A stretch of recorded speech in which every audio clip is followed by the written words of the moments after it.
Hola a todos y a todas, gracias por acceder a esta presentación. Mi nombre es Miguel Ángel López Muñoz, soy doctor en estudios hispánicos por la Universidad Autónoma de Madrid y doctorando en Ciencias Jurídicas y Políticas en la Universidad Pablo de Olavide de Sevilla. El trabajo que presento a continuación está relacionado con mi línea principal de investigación, que es el pensamiento irreligioso español.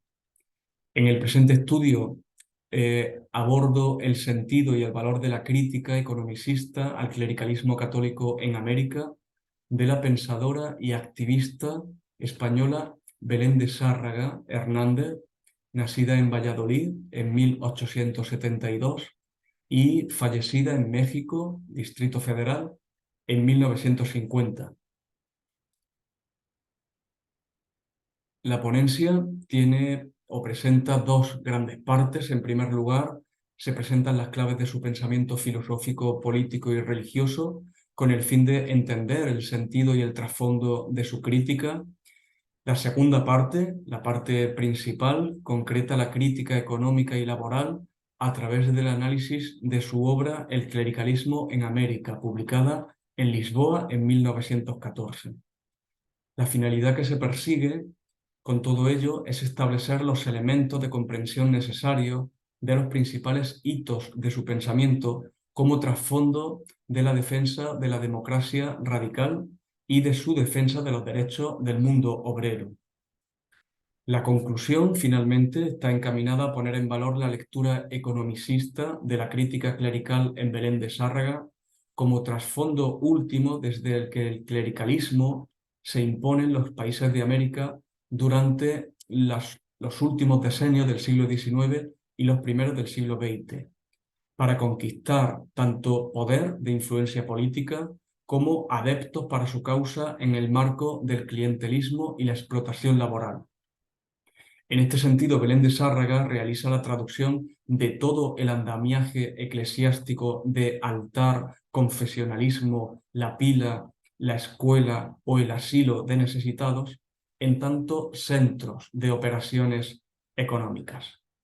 Esta crítica economicista aúna en Belén de Sárraga tanto la tradición anticlerical española como la tradición obrerista, protagonizada por una mujer que recorre América completa, especialmente Uruguay, Chile, Argentina o México, para denunciar los usos y abusos de la Iglesia Católica en su esfuerzo por controlar los centros de decisión políticos y jurídicos de los distintos países americanos, una vez iniciado el proceso de independencia y de descolonización.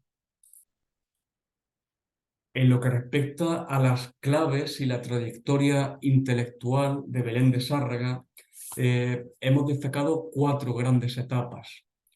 Una primera etapa que se inicia con su etapa de formación como médica en la Facultad de Medicina de Barcelona en 1890, donde entra en contacto con múltiples redes de secularización proyectadas a partir de 1868 en España y que podemos caracterizar de modo general como libre pensamiento. Redes entre las que se encuentra el anarquismo, el federalismo, el pensamiento y el activismo de la defensa de los derechos de la mujer, la masonería, el espiritismo racionalista o teosofía y el laicismo.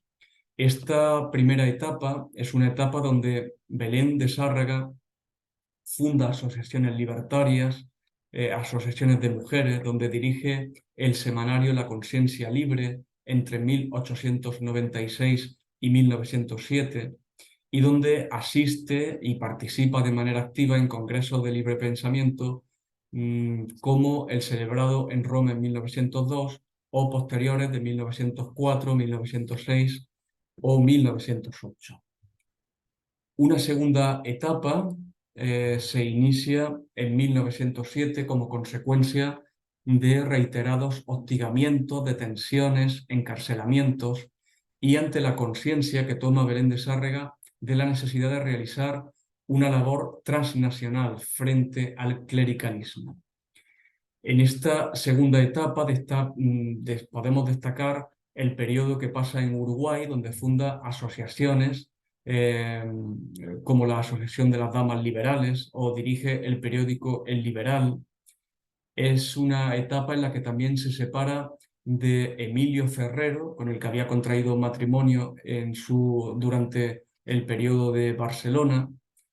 Es presidenta del Congreso Internacional Femenino, celebrado en Argentina, donde defiende el laicismo. También en Chile edita el periódico La Razón.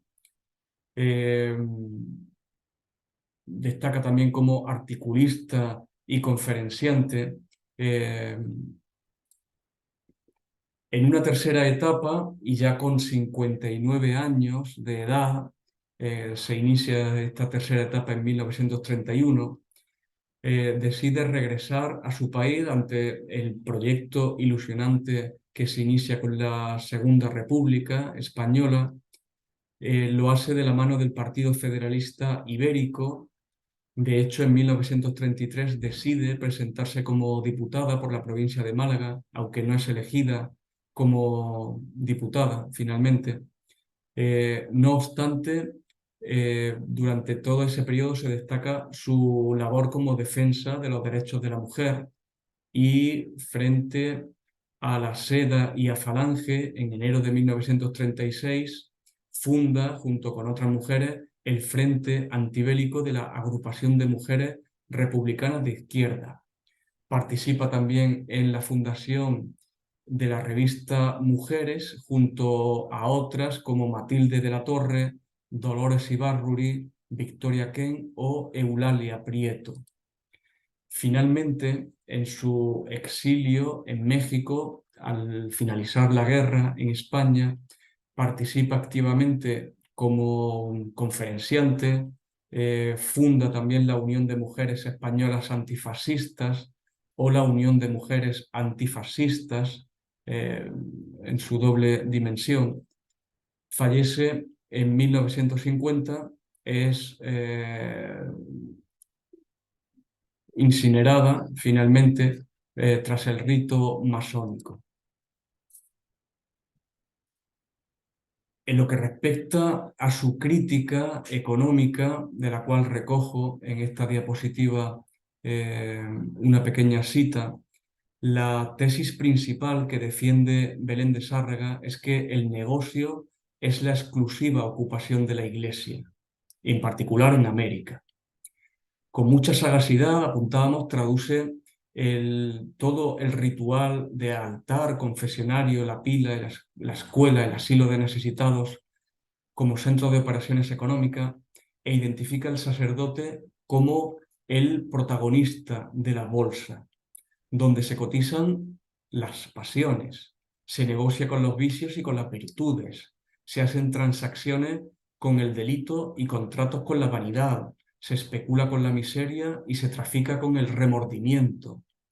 La religión la entiende Belén de Sárraga como una fórmula bancaria, necesitada para su comercio de más ricos y prósperos mercados que los empobrecidos de Europa. Por eso se traslada el centro de operaciones a América. Ni los mismos palacios episcopales contienen, o cuando menos disimulan, su desmedido afán de lucro. Compran y venden tierras, negocian con edificios, abren comercios y para sostenerlos hacen valer sus influencias. El escrúpulo no les detiene, no es la índole del negocio, sino su rendimiento lo que les preocupa.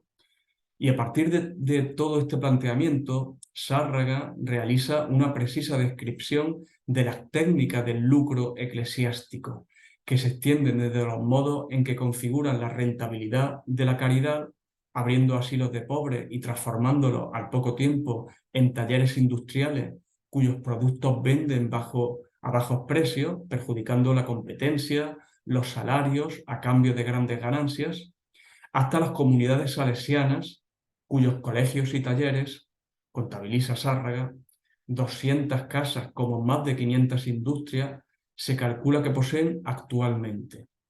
500 industrias que no pagan contribución, ni operario, ni indemnizaciones por accidente de trabajo.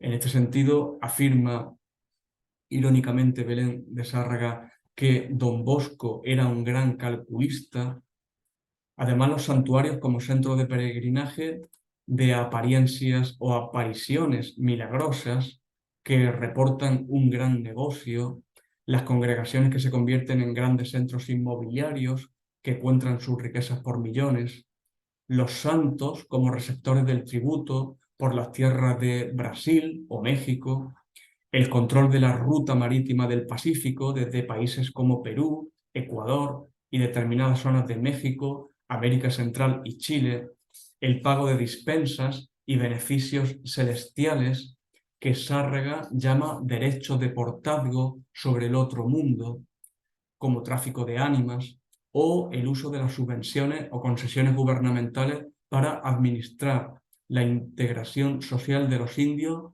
que el progreso expulsa de la selva. Con esto finalizo mi presentación.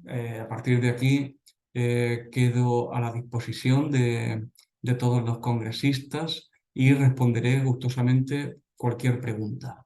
Pues muchas gracias por acompañarme hasta el final. Un saludo.